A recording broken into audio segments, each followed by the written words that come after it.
Noć je pala nad krunu i tron, vjetar nosi pepeo i zov. U kamenu piše ono što zna, da kralj je smrtan, al zemlja nije ta. U očima mu narod ne strah, u ruci zavjet nemačni prah. I dok se sjene skupljaju sve, on stoji sam, ali nije bez nje.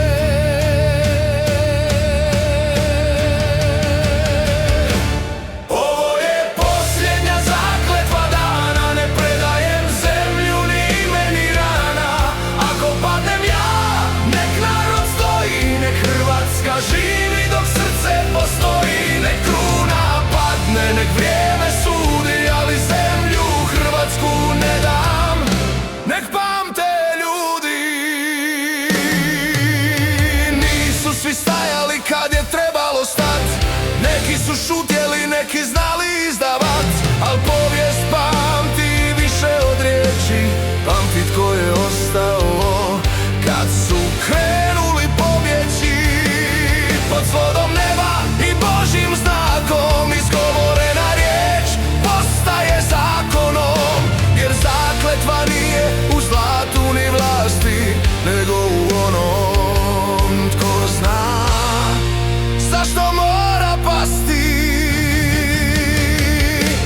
Ovo je posljednja zakletva srca, ne prodaje se domovina za šutnju i zlata brda.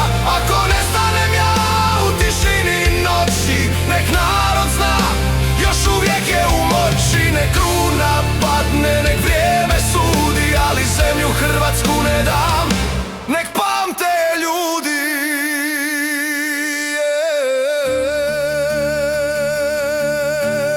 ako me nema, nek kamen govori, nek crkve pamte, nek narod se moli, jer kraljevi prolaze, ime ostaje, a narod bez zavjeta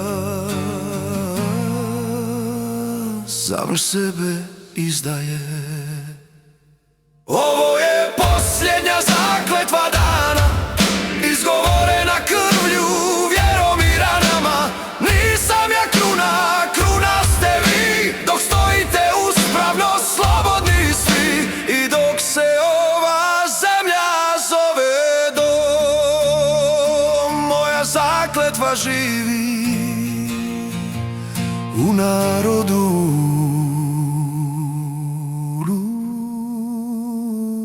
hrvatskom.